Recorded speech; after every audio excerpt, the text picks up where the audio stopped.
Hi hello friends, പത്രമാറ്റ് സീരിയലിൽ വരാൻ പോകുന്ന ഒരു അടിപൊളി എപ്പിസോഡിന്റെ വിശേഷത്തിലേക്ക് എല്ലാ കൂട്ടുകാർക്കും സ്വാഗതം. അങ്ങനെ നവ്യയുടെ സുഹൃത്ത് വഴി തന്നെ അബിയെക്കുറിച്ചുള്ള എല്ലാ രഹസ്യങ്ങളും അറിഞ്ഞിരിക്കുകയാണ്.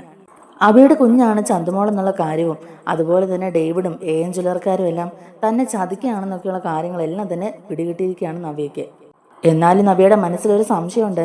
ഏഞ്ചലുകാർ എന്തുകൊണ്ടായിരിക്കും അബിയെ ഇങ്ങനെ സപ്പോർട്ട് ചെയ്യുന്നതെന്നും അതുപോലെ അനന്തപുരിയിലുള്ളവരോട് ഇത്ര അധികം വൈരാഗ്യം കാണിക്കാൻ മാത്രം ഇവർ തമ്മിൽ എന്ത് പ്രശ്നമാണ് ഉള്ളതെന്നൊക്കെ ഉള്ളത് കണ്ടുപിടിക്കാനും കൂടി നവ്യ തീരുമാനിക്കുകയാണ്. അതുകൊണ്ട് തന്നെ ഈ സത്യങ്ങളെല്ലാം അറിഞ്ഞതിന് ശേഷവും നവ്യ അത് അറിഞ്ഞ ഭാവം പോലെ നടിക്കാതിരിക്കുകയാണ്. എന്നിട്ട് ഒന്നും അറിയാത്തവളെ പോലെ തന്നെ ജലജയുടെയും അബിയുടെയും ഡേവിഡിൻ്റെയൊക്കെ മുമ്പിൽ അഭിനയിച്ചങ്ങ് തകർക്കുകയും ചെയ്യുന്നുണ്ട്. അധികം വൈകാതെ തന്നെ അബി ജ്വല്ലറിയിലെ മാനേജറായിട്ട് ചാർജ് എടുക്കുകയും അബിക്ക് വേണ്ട എല്ലാ ഹെൽപ്പും ചെയ്തു കൊടുത്ത് ഡേവിഡ് കൂടെ തന്നെ ഉണ്ട് താനും. എന്തായാലും തന്നോട് ഇത്രയും വലിയൊരു ചതി ചെയ്ത അബിയെ എന്തുകൊണ്ടാണ് ഇവനെ പോലെ ഒരുത്തിനെ ഇവരെ സംരക്ഷിക്കുന്നതൊക്കെ ഉള്ളത് കണ്ടുപിടിക്കാൻ വേണ്ടിയിട്ട് തന്നെ നവ്യ അവിടെ ചെറിയ രീതിയിലുള്ള പരീക്ഷണങ്ങളൊക്കെ നടത്തുന്നുണ്ട്. എല്ലാം അറിഞ്ഞിട്ടും ഒന്നും അറിയാത്തവളെ അബിയെ പല കുരുക്കിലും ചെന്ന് ചാടിക്കുന്നുണ്ട് നവ്യ. എന്നിട്ട് അവിടെയൊക്കെ ഡേവിഡ് തന്നെ അബിയെ രക്ഷിക്കാനായിട്ട് മുന്നിട്ട് ഇറങ്ങുകയും ചെയ്യുന്നുണ്ട്. അപ്പൊ നവ്യക്ക് വീണ്ടും വീണ്ടും സംശയം കൂടുകയാണ് കേട്ടോ. അവസാനം നവ്യ രണ്ടും കൽപ്പിച്ച് ഇതിന്റെ പിന്നിലെ രഹസ്യം കണ്ടുപിടിക്കാനായിട്ട് കൈവിട്ട കളികളൊക്കെ കളിക്കുകയാണ്. അങ്ങനെ അബിയും ഡേവിഡും തമ്മിൽ എന്ത് ബന്ധമാണെന്നും അബിയെ എന്തിനാണ് ഇവരിങ്ങനെ പ്രൊട്ടക്ട് ചെയ്യുന്നതെന്നുള്ളതും അതുപോലെ ജ്വല്ലറിയുടെ യഥാർത്ഥ MD ആരാണെന്നൊക്കെയുള്ളത് നവ്യ തന്നെ കണ്ടുപിടിക്കുകയും അവരെല്ലാം പോലീസിൽ പിടിച്ച് ഏൽപ്പിക്കുകയും ചെയ്യുന്നുണ്ട്. ത്രില്ലിംഗ് ആയിട്ടുള്ള ആ ഒരു എപ്പിസോഡിന്റെ വിശേഷങ്ങളിലേക്കാണ് നമ്മൾ പോകുന്നത്. അങ്ങനെ അബി ജ്വല്ലറിയുടെ പുതിയ ബ്രാഞ്ചിന്റെ മാനേജറായിട്ട് ജോയിൻ ചെയ്യാനായിട്ട് പോവുകയാണ്. ആ സമയത്ത് നവ്യ പൂജയ്ക്കായിട്ട് മുത്തശ്ശിയൊക്കെ വിളിക്കുന്നുണ്ടെങ്കിലും അവരാരും ആ പൂജയിൽ പങ്കെടുക്കാൻ ഒട്ടും തന്നെ തയ്യാറല്ല കേട്ടോ. അതുപോലെ അവന്തികയോടും പോയി സംസാരിക്കുന്നുണ്ട്. നിന്റെ ചേട്ടൻ ഇപ്പം നല്ലൊരു ജോലി കിട്ടിയിരിക്കുകയാണ്. ജ്വല്ലറിയിലെ മാനേജറായിട്ട് അബി ജോയിൻ ചെയ്യാൻ പോവാണ്. ഇവിടെ നടക്കുന്ന ഏത് നല്ല കാര്യത്തിനും പൂജ ചെയ്യുന്ന പതിവാണല്ലോ. അബിക്ക് ഇങ്ങനെ ഒരു സുവർണാവസരം കിട്ടിയിട്ടും ഈ വീട്ടിലുള്ള ആരും അതിനെ അനുകൂലിക്കുകയോ അവനെ സപ്പോർട്ട് ചെയ്യുകയോ ചെയ്യുന്നില്ല. മുത്തശ്ശിയൊക്കെ ഞാൻ ക്ഷണിച്ചതാണ്, അവർക്ക് ആർക്കും അതിനോട് ഒരു താല്പര്യവും ഇല്ല. എന്നാൽ അബി ഇന്ന് നല്ലൊരു കാര്യത്തിന് പോകുന്നതുകൊണ്ട് തന്നെ അമ്മയും അനീതിയായ നീയൊക്കെ ഈ പൂജയിൽ പങ്കെടുക്കണമെന്നൊക്കെ അവന്തിയോട് പറയുന്നുണ്ടെങ്കിലും അവന്തികയും പറയുന്നുണ്ട് ഈ പൂജയിൽ പങ്കെടുക്കാൻ താല്പര്യമില്ലാന്ന്. അത് വേറൊന്നും കൊണ്ടല്ല, അവന്തിക അവിടെ നന്നായിട്ട് അഭിനയിക്കുകയാണല്ലോ. അനന്തപുരിയെ തകർത്ത് തരിപ്പണമാക്കണം എന്നുള്ള ഒരൊറ്റ ലക്ഷ്യം മനസ്സിൽ വെച്ചുകൊണ്ട് നടക്കുന്നവളാണ് അവന്തിക. എന്നാൽ അവന്തിക രഹസ്യമായി നിന്നുകൊണ്ട് ചാരപ്പണി ചെയ്യുകയാണെന്നുള്ളത് ആർക്കും അറിയില്ല. നാഗേന്ദ്രന് വേണ്ട എല്ലാ സഹായങ്ങളും ചെയ്തു കൊടുക്കുന്നത് അവന്തികയാണെന്നും ആരും അറിയുന്നില്ലല്ലോ. അതുകൊണ്ട് തന്നെ നവ്യയുടെ മുമ്പിലും അവന്തിക അഭിനയിച്ച് തന്നെ നിൽക്കുകയാണ്. അപ്പോൾ പൂജയിൽ പങ്കെടുക്കാൻ താല്പര്യമില്ല എന്നുള്ളത് അവന്തിക തുറന്നു പറയുന്നതോടുകൂടി പിന്നെ ആ പൂജയിൽ നവ്യയും അഭിയും ജലജയും മാത്രമേ ഉള്ളൂ. നവ്യ നല്ല രീതിക്ക് തന്നെ പൂജയൊക്കെ ചെയ്യുകയും ചെയ്യുന്നുണ്ട്. പൂജയിൽ പങ്കെടുക്കാൻ അവന്തികയ്ക്ക് താല്പര്യമില്ലെന്ന് പറഞ്ഞ സമയത്ത് അവന്തികയോട് നമ്മുടെ നവ്യ പറയുന്നുണ്ട്, മൂർത്തീസ് ജ്വല്ലറി ഇനി കൂപ്പുകുത്താൻ പോവുക. ഓരോ ദിവസം ചെല്ലുംതോറും അതിന്റെ പ്രതാപം എല്ലാം ഇടിഞ്ഞുകൊണ്ടിരിക്കുക. ഇനി കേരളത്തിലും നമ്പർ 1 ജ്വല്ലറി ആകാൻ പോകുന്നത് ജ്വല്ലറി തന്നെ ആയിരിക്കും. ജ്വല്ലറി ആയിരിക്കും ഇനി അങ്ങോട്ടേക്ക് തഴച്ചു വളരാൻ പോകുന്നത്. അതുവഴി അബിക്കും എനിക്കും ഒക്കെ ഒരുപാട് നേട്ടം ഉണ്ടാകും. ഞങ്ങൾ നല്ലപോലെ ലാഭം കൊയ്യുമെന്നൊക്കെ നവ്യ പറയുന്നുണ്ട്. നവ്യയുടെ ഭാഗത്തുനിന്ന് ആർക്കും ഒരു സംശയം വരാതിരിക്കാനായിട്ടാണ് നവ്യ അഭിനയിക്കുന്നത്. എന്നാൽ അവന്തിക മനസ്സിൽ വിചാരിക്കുന്നത് അനന്തപുരിയുടെ നാശം തന്നെയാണല്ലോ. മൂർത്തീസ് ജ്വല്ലറിയെക്കാളും എൻ്റെ അച്ഛൻ്റെ ജ്വല്ലറി തന്നെയായിരിക്കും ഇനി അങ്ങോട്ടേക്ക് എപ്പോഴും ഒന്നാം സ്ഥാനത്ത് നിൽക്കാൻ എന്ന് തന്നെയാണ് അവന്തിക വിചാരിച്ചുകൊണ്ട് നിൽക്കുന്നത്. പൂജയെല്ലാം കഴിഞ്ഞതിന് ശേഷം അമ്മയുടെയും അതുപോലെ ഭാര്യയുടെയും വകയായിട്ട് അബിക്ക് നല്ല അഡ്വൈസൊക്കെ കിട്ടുന്നുണ്ട് കേട്ടോ. കാരണം ഇതുപോലൊരു അവസരം നിന്റെ ജീവിതത്തിൽ ആദ്യമായിട്ടാണ് കിട്ടുന്നത്. അതുകൊണ്ട് നീ ഇവിടെ നിന്റെ കയ്യിലിരിപ്പൊന്നും കാണിക്കരുത്. അവിടെ നല്ല രീതിക്ക് തന്നെ ജോലി ചെയ്യണം, അവിടെ പിടിച്ചു നിൽക്കാൻ നോക്കണം. ഇതിന്റെ പേരിൽ പല അഭിപ്രായ വ്യത്യാസങ്ങളുണ്ട്. എല്ലാം മറികടന്ന് നീ അവിടെ ജോലിക്ക് പോകുന്നുണ്ടെങ്കിൽ അത് നമുക്ക് നേട്ടം ഉണ്ടാകാൻ വേണ്ടത്. അല്ലാതെ പോയി 2-3 മാസം കഴിയുമ്പോഴേക്കും അവിടുന്ന് നിന്നെ പിരിച്ചുവിടുന്ന ഒരു അവസ്ഥ ഉണ്ടാക്കരുത്. അതിലോളം വലിയ നാണക്കേടിനി നമുക്ക് ഉണ്ടാകാനില്ല. നിനക്കറിയാമല്ലോ, ഞാൻ എല്ലാവരുടെ മുമ്പിൽ വെല്ലുവിളിച്ചിരിക്കുകയാണ്. അവരുടെ മുമ്പിൽ നീ എന്നെ നാണം കെടുത്തരുത്. നീ അവിടെ നല്ല രീതിക്ക് തന്നെ ജോലി ചെയ്യണം. അതുപോലെ എൻ്റെ റെക്കമെൻഡേഷൻ കൊണ്ടാണ് നിനക്ക് അവിടെ ജോലി കിട്ടിയിരിക്കുന്നത്. നീ അവിടെ പോയി എന്തെങ്കിലും തിരിമറി കാണിക്കുകയോ എന്തെങ്കിലും കള്ളത്തരം കാണിക്കുകയോ ഒക്കെ ചെയ്തിട്ടുണ്ടെങ്കിൽ അത് എൻ്റെ ജോലിയെ കൂടിയാണ് ബാധിക്കുന്നത്. അതൊക്കെ നിനക്ക് ഓർമ്മയുണ്ടാവണം. അവിടെ നീ ഒരു മാനിനെ പോലെ തന്നെ ഇരിക്കണം. എന്തൊക്കെ പ്രശ്നങ്ങളുണ്ടായാലും നീ അതിലൊന്നും ഇടപെടാൻ നിൽക്കരുത്. നീ നിന്നെ ഏൽപ്പിക്കുന്ന ജോലികൾ മാത്രം ചെയ്ത് നല്ല രീതിക്ക് അവർ പറയുന്ന പോലെ തന്നെ നിൽക്കണം. അപ്പം അബി പറയുന്നുണ്ട്, ഞാനെന്ത് കള്ളത്തരം ചെയ്യാനാ നവ്യയെ? നീ എന്നെക്കുറിച്ച് ഇങ്ങനെയാണോ ധരിച്ചു വെച്ചേക്കുന്നത്? ഇവിടെ ഞാൻ എന്തെങ്കിലും തെറ്റ് ചെയ്തിട്ടാണോ ഇവരെന്നെ പുറത്താക്കിയത്? ഇവിടെയുള്ള എല്ലാവരും എന്നോട് ഇരട്ടത്താപ്പ് നയമല്ലേ കാണിക്കുന്നത്? അല്ലാതെ എൻ്റെ ഭാഗത്ത് എന്തെങ്കിലും തെറ്റുണ്ടായിട്ടാണോ എന്നെ ജോലിയിൽ നിന്ന് പിരിച്ചുവിട്ടത്? ഇവിടെ ഞാൻ ആരാന്നും എനിക്കിവിടെ എന്ത് സ്ഥാനമാണ് ഉള്ളതെന്നൊക്കെയുള്ളത് നിനക്കറിയാമല്ലോ. അമ്മയെ ദത്തെടുത്ത് വളർത്തിയോണ്ട് തന്നെ ദത്തുപുത്രയുടെ മകനായിട്ടാണ് എല്ലാവരും എന്നെ കാണുന്നത്. ആ ഒരു അധികാരവും ആ ഒരു അവകാശമൊക്കെ അല്ലേ ഉള്ളൂ എനിക്കും. ആദർശേട്ടനും അനിയനുമാണ് മുത്തച്ഛൻ്റെ ശരിക്കുമുള്ള ചോരകൾ. അതുകൊണ്ട് അവർക്ക് കൊടുക്കുന്ന ഇമ്പോർട്ടൻസ് എനിക്ക് എന്തായാലും തരില്ലെന്നുള്ളത് നിനക്ക് അറിയാമല്ലോ നവ്യേ. അതിൻ്റെ പേരും പറഞ്ഞ് അവരെന്തുമാത്രം എന്നെ തരം താഴ്ത്തിയിട്ടുണ്ട്, എത്രമാത്രം എന്നെ അപമാനിച്ചിട്ടുണ്ട്. ഞാൻ ചെയ്യാത്ത കുറ്റങ്ങൾ വരെ എൻ്റെ തലയിൽ കെട്ടിവെക്കാൻ നോക്കിയിട്ടില്ലേ? അങ്ങനെ എന്തുമാത്രം അപമാനങ്ങൾ സഹിച്ചാൽ ഞാനിവിടെ പിടിച്ചു നിൽക്കുന്നത്. അതുപോലെ തന്നെ അമ്മയുടെ കാര്യവും കഷ്ടത്തിൽ തന്നെയാണ്. അമ്മയെ കൊണ്ട് അവർ ഈ വീട്ടിലെ മുഴുവൻ ജോലികളും ചെയ്യിക്കുന്ന കണ്ടില്ലേ? അമ്മ ഒരു ദത്തുപുത്രി ആയതുകൊണ്ടല്ലേ അവരിങ്ങനെയൊക്കെ അമ്മയോട് കാണിക്കുന്നത്. എന്ത് ചെയ്യാനാ, നമുക്കൊക്കെ ഈ വീട്ടിൽ അത്രേ വിലയേ ഉള്ളൂ. എൻ്റെ ഭാര്യയായി വന്നുകൊണ്ട് മാത്രമാണ് നിന്നോട് അവരിപ്പോൾ ഈ ഒരു അവഗണനയൊക്കെ കാണിക്കുന്നത്. അതുപോലെ എന്നെ നിന്നെ തെറ്റിക്കാനായിട്ട് ഇല്ലാത്ത നുണക്കഥകളൊക്കെ പറഞ്ഞുണ്ടാക്കുന്നതും അതിനു വേണ്ടിയിട്ട് തന്നെയാണ്. എന്തായാലും നിനക്ക് കാര്യങ്ങളൊക്കെ മനസ്സിലായല്ലോ നവ്യെ. എൻ്റെ അമ്മയും എൻ്റെ ഭാര്യയും എൻ്റെ കൂടെ ഉണ്ടല്ലോ, എന്നെ അവർ മനസ്സിലാക്കുന്നുണ്ടല്ലോ, എനിക്കത് മതിയെന്ന് പറയുകയാണ് അബി. അപ്പോൾ നവ്യ പറയുന്നുണ്ട്, അതൊക്കെ എനിക്ക് അറിയാം അബി, നിന്റെ സ്വഭാവം എനിക്ക് നന്നായിട്ട് അറിയാം. അതുകൊണ്ട് തന്നെയാണ് ഞാൻ പറയുന്നത്, എൻ്റെ ഒരു റെക്കമെൻഡേഷൻ കൊണ്ട് മാത്രമാണ് നിനക്ക് എയിം ജ്വല്ലറിയിൽ ഒരു ജോലി കിട്ടിയത്. അതുകൊണ്ട് അവിടെ പോയി വേറൊരു പേരുദോഷം കേൾപ്പിക്കാതെ നല്ല രീതിയിൽ ജോലി ചെയ്താൽ നിനക്ക് അവിടെ സ്ഥിരമായിട്ട് ജോലി ചെയ്യാൻ കഴിയും. നല്ലൊരു സാലറി പാക്കേജും കിട്ടും. നമുക്ക് രണ്ടുപേർക്കും അങ്ങനെ സമാധാനത്തോടെ ജീവിക്കാൻ പറ്റും. ഇവിടെ ആരുടെയും കാല് പിടിക്കാതെ അവരുടെ ഔദാര്യം കൈപ്പറ്റാതെ നമുക്ക് സ്വസ്ഥമായിട്ട് സമാധാനത്തോടെ ജീവിക്കത്തില്ലേ? അതുകൊണ്ട് ഞാൻ നിന്നെ ഒന്ന് ഓർമ്മിച്ചതേ ഉള്ളൂ എന്നിങ്ങനെ പറയുമ്പോഴേക്കും അഭി പറയുന്നുണ്ട്, എൻ്റെ നവ്യെ, നീ എന്നെ എങ്ങനെയാണോ മനസ്സിലാക്കിയേക്കുന്നേ? അപ്പോഴേക്കും നവ്യ പറയുന്നത് കേട്ടോണ്ട് തന്നെ ജലജയും പറയുന്നുണ്ട്, അതേടാ, നവ്യ പറയുന്നത് തന്നെ ശരി. നിന്റെ സ്വഭാവം ഞങ്ങൾക്ക് നന്നായിട്ട് അറിയാവുന്നതുകൊണ്ടാണ് നിന്നെ ഇപ്പം ഞങ്ങൾ ഉപദേശിക്കുന്നത്. എത്ര നാൾ ജോലിയില്ലാതെ നീ ഇവിടെ ഇരുന്നു? ഇവിടെയുള്ളവരുടെ ആട്ടും തൂപ്പും കേട്ടതല്ലേ? അതൊക്കെ നീ മറന്നുപോയോ? ഇപ്പം നിനക്ക് നല്ലൊരു ജോലി കിട്ടിയിരിക്കുക, അതും നവ്യയുടെ കെയർ ഓഫിൽ. അതുകൊണ്ട് നിനക്ക് കിട്ടിയ ജോലി നീ ആത്മാർത്ഥമായിട്ട് ചെയ്യണം. അവിടെ വേറൊരു പണിക്ക് നിൽക്കില്ലെന്നാ ഞങ്ങൾ പറയുന്നതൊക്കെ ജലജയും പറയുന്നുണ്ട്. അപ്പം അഭി പറയുന്നുണ്ട്, എനിക്കത് അറിയാമേ, ഞാൻ ഈ വീട്ടിൽ കിടന്ന് എന്തുമാത്രം നാണക്കേട് അനുഭവിച്ചതാ. എല്ലാവരും എന്നെ ചവിട്ടി അരക്കിയല്ലായിരുന്നോ? ഒരു ജോലി ഇല്ലാത്തതിൻ്റെ പേരിൽ എല്ലാവരും കൂടെ എന്നെ എന്തുമാത്രം കളിയാക്കി. അനിയുടെയും ആദർശൻ്റെയും 7 അയൽവക്കത്ത് പോലും എനിക്ക് എത്താൻ കഴിയില്ലെന്നും പറഞ്ഞ് ഇവരൊക്കെ എന്നെ എന്തുമാത്രം പരിഹസിച്ചതാ. എല്ലാം എൻ്റെ മനസ്സിലുണ്ട്, ഒന്നും ഞാൻ മറന്നിട്ടുമില്ല. താൽക്കാലികമായിട്ടാണെങ്കിലും അനി MD സ്ഥാനത്ത് വന്നപ്പോഴല്ലേ അവനെ എന്നെ ജോലിയിൽ നിന്ന് തന്നെ പിരിച്ചുവിട്ടത്. നമ്മുടെ ജ്വല്ലറിയിൽ നിന്ന് എന്നെ തന്നെ പുറത്താക്കിയവനല്ലേ അനി. അനിയിപ്പോൾ MD സീറ്റിലിരിക്കുകയല്ലേ. അധികം വൈകാതെ തന്നെ അവൻ്റെ MD സീറ്റ് തെറിപ്പിക്കും. ഇനി മൂർത്തിസ് ജ്വല്ലറി കോപ്പ് കൊത്തി താഴേക്കായിരിക്കും പോകുന്നത്. എന്നാൽ AM ജ്വല്ലറി വെച്ചടി ഉയരങ്ങളിലേക്കും. ഗൾഫിലൊക്കെ ഇപ്പം ടോപ്പ് 1 നിൽക്കുന്നത് AM ജ്വല്ലറി തന്നെയാണ്. ഇനി അധികം വൈകാതെ തന്നെ കേരളത്തിലും നമ്പർ 1 ജ്വല്ലറി AM ജ്വല്ലറി തന്നെ ആകും. അതിനു വേണ്ടിയുള്ള വെയിറ്റിങ്ങിലാണ് ഞാൻ. മൂർത്തിയുടെ 2 കൊച്ചുമക്കളെയും പിടിച്ച് MD കസേരയിൽ ഇരുത്തിയാലും ഇനി ഈ ബിസിനസ്സൊക്കെ നേരെ താഴേക്ക് തന്നെയായിരിക്കും പോകുന്നത്. AM ജ്വല്ലറിയുടെ മുമ്പിൽ പിടിച്ചു നിൽക്കാൻ മൂർത്തിസ് ജ്വല്ലറിക്ക് ഇനി കഴിയില്ലമ്മേ. അതിൻ്റെ തുടക്കമാണ് നമ്മളീ കാണുന്നത്. അവിടെ ജോയിൻ ചെയ്തതിന് ശേഷം എന്നെ കൊണ്ട് പറ്റുന്ന പോലെ എല്ലാ സഹായവും ഞാൻ ചെയ്യും. മൂർത്തിസ് ജ്വല്ലറിയെ തകർക്കാൻ വേണ്ടി എന്തൊക്കെ ചെയ്യാൻ പറ്റുമോ അതെല്ലാം ഞാൻ അവർക്ക് വേണ്ടി ചെയ്യും. ഡേവിഡ് സാറിൻ്റെ വിശ്വാസം നേടിയെടുത്ത് ഞാൻ എൻ്റെ ജോലിയിൽ ഉയർച്ച ഉണ്ടാക്കും. അതുവഴി എനിക്ക് കൂടുതലും ശമ്പളവും കിട്ടും. അതൊക്കെ കണ്ട് ഇവിടെയുള്ളവർ വിഷമിച്ചിരിക്കുന്നത് ഇനി അധികം വൈകാതെ തന്നെ അമ്മയ്ക്ക് കാണാൻ പറ്റുമെന്നൊക്കെ പറഞ്ഞ് ജലജ ഒന്ന് സമാധാനിപ്പിക്കുന്നുണ്ട് കേട്ടോ അബി. അപ്പോൾ ജലജയ്ക്കും ഇതൊക്കെ കേൾക്കുമ്പോൾ നല്ല സന്തോഷമാവുകയാണ്. അങ്ങനെ അതിനൊക്കെ ശേഷം അബിയും കൂട്ടിക്കണ്ട് നവ്യ തന്നെ AM ജ്വല്ലറിയിലേക്ക് ചെല്ലുകയാണ്. പുതിയ ബ്രാഞ്ചിൻ്റെ ഉദ്ഘാടനവും കൂടിയാണല്ലോ നടക്കുന്നത്. അതുകൊണ്ട് നവ്യ തന്നെ അബിയും കൂട്ടിക്കൊണ്ട് നേരെ ഡേവിഡിൻ്റെ അടുത്തേക്ക് ചെല്ലുന്നുണ്ട്. എന്നാൽ നവ്യ നല്ല വ്യക്തമായ പ്ലാനിങ്ങോടെ തന്നെയാണ് കേട്ടോ മുന്നോട്ട് പോകുന്നത്. നവ്യയുടെ മനസ്സിൽ എല്ലാം ഉണ്ടെങ്കിലും അതൊന്നും തന്നെ നവ്യയുടെ ഭാവത്തിലോ പെരുമാറ്റത്തിലോ സംസാരത്തിലോ കാണിക്കാതെയാണ് നവ്യ അബിയുടെ കൂടെ ചെല്ലുന്നത്. ഒന്നും അറിയാത്തവളെ പോലെ തന്നെ അബിയോട് ചിരിച്ച് സംസാരിച്ചും ആദർശൻ്റെയും നയനയുടെയും മുത്തശ്ശൻ്റെയും കുറ്റങ്ങളൊക്കെ പറഞ്ഞ് സന്തോഷത്തോടെ തന്നെയാണ് കേട്ടോ പോകുന്നത്. അബിക്ക് യാതൊരു തരത്തിലുള്ള സംശയങ്ങളും ഉണ്ടാകാൻ പാടില്ലല്ലോ. അപ്പോൾ അതൊക്കെ നല്ല വ്യക്തമായിട്ട് പ്ലാൻ ചെയ്തിട്ട് തന്നെയാണ് നവ്യ മുന്നോട്ട് പോകുന്നത്. ഇവരവിടെ ചെന്നതിന് ശേഷം അബിക്ക് നല്ല സ്വീകരണമൊക്കെ കൊടുക്കുന്നുണ്ട് ഡേവിഡ്. കാരണം നാഗേന്ദ്രൻ്റെ സ്വന്തം മകനല്ലേ അബി. അപ്പോൾ സ്വന്തം മോനെ തന്നെ പുതിയ ബ്രാഞ്ചിൻ്റെ ചുമതലകൾ ഏൽപ്പിക്കുന്നതുകൊണ്ട് തന്നെ ഇച്ചിരി ഗ്രാൻഡായിട്ട് തന്നെ ആ ഒരു ഇനാഗുറേഷനൊക്കെ നടത്താനായിട്ട് നാഗേന്ദ്രൻ പറഞ്ഞിട്ടുണ്ട് ഡേവിഡിൻ്റെ അടുത്ത്. പുതിയ ബ്രാഞ്ചിൻ്റെ ഇനാഗുറേഷന് ശേഷം അബിയെ അവിടെയുള്ള എല്ലാവർക്കും പരിചയപ്പെടുത്തി കൊടുക്കുകയും ചെയ്യുന്നുണ്ട് ഡേവിഡ്.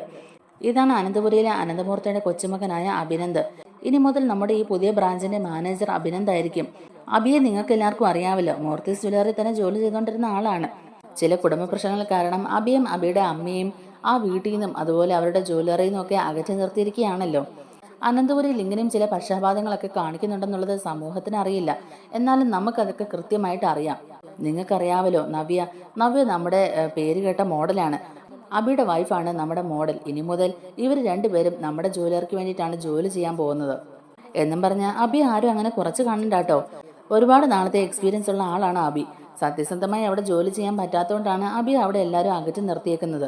ഇപ്പം മൂർത്തിസ് ജ്വല്ലറിയിൽ നടക്കുന്ന കാര്യങ്ങളൊക്കെ നിങ്ങൾ അറിഞ്ഞതല്ലേ. കള്ളക്കടത്ത് സ്വർണം കൊണ്ടുവന്നിട്ടാണ് അവർ മൂർത്തിസ് ജ്വല്ലറിയിലൂടെ ആഭരണങ്ങളാക്കി വിൽക്കുന്നത്. ഇത്രയും നാളും അവർ ജനങ്ങളെ പറ്റിച്ചുകൊണ്ടിരിക്കുകയായിരുന്നു. പലപ്പോഴും ഇതുപോലുള്ള കേസുകളൊക്കെ പിടിക്കപ്പെട്ടിട്ടുണ്ടെങ്കിലും അവർ പോലീസുകാരെയും ഉന്നത ഉദ്യോഗസ്ഥരെയൊക്കെ സ്വാധീനിച്ചുകൊണ്ട് എല്ലാം ഒത്തുതീർപ്പാക്കുകയാണ് ചെയ്തുകൊണ്ടിരുന്നത്. എന്നാൽ ഇപ്പോഴത്തെ CA ഇതുപോലുള്ള വാഗ്ദാനങ്ങൾക്കൊന്നും വഴങ്ങുന്ന ആളല്ല. അതുകൊണ്ടാണ് ഈ കേസ് കോടതിയിലേക്ക് പോയതും. അതും അവർക്ക് നല്ലൊരു ക്ഷീണം ഉണ്ടാക്കിയിട്ടുണ്ട്. ആ ഒരു ദേഷ്യം കൊണ്ടാണ് മൂർത്തി ഇപ്പം CAക്ക് സസ്പെൻഷൻ മേടിച്ചു കൊടുത്തത്. ഇതൊക്കെ നിങ്ങൾ അറിഞ്ഞിട്ടുണ്ടാകുമല്ലോ. ഇതൊക്കെയാണ് മൂർത്തിസ് ജ്വല്ലറിയിൽ നടക്കുന്നത്. എന്തായാലും അനന്തപുരിയിലെ പയ്യനായ അഭിനന്ദാണ് ഇനി നമ്മുടെ ഈ ബ്രാഞ്ചിന്റെ മാനേജർ. ഇതുപോലെ സത്യസന്ധമായി ജോലി ചെയ്യുന്ന ഒരു ചെറുപ്പക്കാരനെ നമുക്ക് കിട്ടിയുകൊണ്ട് നമ്മുടെ ജ്വല്ലറിക്ക് അത് ഗുണമേ ചെയ്യുള്ളൂ. അതുപോലെ തന്നെ അബിയുടെ ഭാര്യയായ നവ്യ നമുക്ക് വേണ്ടി ഒരുപാട് പരസ്യങ്ങളിൽ അഭിനയിച്ചു. അവർ കാരണം നമ്മുടെ ബിസിനസ്സിൽ ഒരുപാട് ഉയർച്ച ഉണ്ടായിട്ടുണ്ട്. നമുക്ക് ഒരുപാട് പ്രൊമോഷൻസ് ഒക്കെ കിട്ടിയിട്ടുണ്ട്. പരസ്യ ചിത്രങ്ങളൊക്കെ നമ്മുടെ സെയിൽസിന് ഒരുപാട് ആക്കം കൂട്ടിയിട്ടുണ്ടെന്നും ഡേവിഡ് പറയുകയാണ് കേട്ടോ. ഇപ്പൊ അവർ രണ്ടുപേരും നമ്മുടെ ജ്വല്ലറിയിലേക്ക് എത്തിയിരിക്കുകയാണ്.